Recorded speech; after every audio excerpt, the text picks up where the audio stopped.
네, 오늘 영상은 엉덩이 힙업 하는 운동인데요.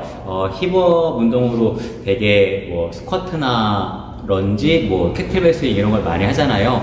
분명 도움이 되는 거는 맞는데 좀 더 큰 자극을 느끼기 위해서 어떻게 해야 되는지에 대한 방법에 대해서 한번 생각을 해보도록 하겠습니다.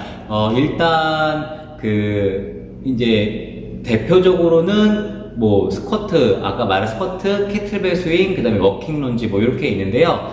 스쿼트 같은 경우는 사실상 자극이 누적되는 경우라 좀 많이 반복을 해줘야 될 것 같고요. 그리고 캐틀벨 스윙도 많이 힙업 운동에 도움이 된다라고 해요. 근데 여러분 생각을 해보시면은 동작상 상체를 숙이면 엉덩이가 뒤로 빠지면서 이제 엉덩이가 확장이 되겠죠. 근데 이 상태에서 그냥 허리를 일으켜버리면은 사실상 수축되는 느낌은 좀 많이 약해요. 그래서 그냥 경험상에 드리는 이야기니까 참고만 좀 해주셨으면 좋겠어요.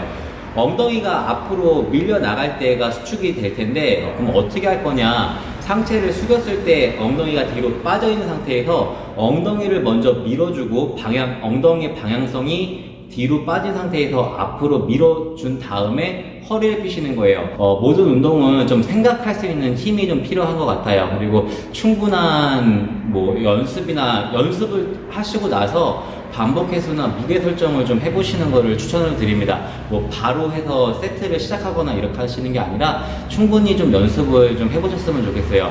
그리고 다음은 이제 엉덩이 강화 운동의 워킹 런지가 가장 좋다라고 하는데 이 왜 워킹 런지가 좋은지에 대한 요 부분에 대해서 한번 생각을 해볼게요. 대개는 이제 동작 이전에 사람은 먼저 몸에 힘을 먼저 준 상태가 되어야만 그 힘을 준 상태에서 수축연이 일어났을 때 자극점이 더 강해진단 말이에요. 그냥 동작만 해서는 힘을 안 준 상태에서 그냥 동작만 하는 경우는 스트레칭이 될 수도 있어요. 가동 범위가 넓어졌을 때 이게 스트레칭 되는 느낌이 들 수가 있어요. 그래서 워킹 런지를 할 때 처음에는 엉덩이 개입이 되게 많은 것 같아요. 왜냐면은 이제 걸으면서 컴퍼스를 조금 넓혀갈수록 이제 다리의 보폭을 넓혀갈수록 가동 범위가 더 엉덩이 근육을 더 많이 완만하게 쓰기 때문에 처음에는 자극이 많이 들어가는 것 같아요. 왜냐면 기존에 쓰던 가동 범위보다 많이 늘어났으니까. 근데 어느 일정 시간이 지나면은 다음에 운동할 때나 이렇게 되면은 엉덩이 자극이 잘 안 온단 말이에요. 왜냐면 이미 이제 그 가동 범위까지 활용도가 높아진 거예요. 그러니까 적응을 했다라는 거죠. 그래서 이 이후부터는 엉덩이를 개입시키는 이런 방법을 어떻게 하냐면은 몸에 힘이 들어간 상태에서 동작이 들어가셔야 돼요. 근데 이 몸에 힘이 들어가는 건 어떤 조건이냐면 중력 방향, 지면으로 내가 힘을 주고 있으면 돼요. 중력이 작용하는 방향대로 내가 힘을 주고 있으면 돼요. 그래서 우리가 간단히 생각해 보시면은 걸을 때보다 달릴 때 몸을 굽혔다가 뛰게 되잖아요. 네, 무게중심을 낮춘 상태에서 뛰게 된단 말이에요. 자동차도 가속할 때 순간적으로 가라앉은 상태에서 뛰는 것처럼 모든 운동, 모든 힘쓰는 거에서는 다 동일해요. 하다못해 김연아 선수가 트리플 악셀을 할 때도 점프 전에 힘을 모았다가 뛴단 말이에요.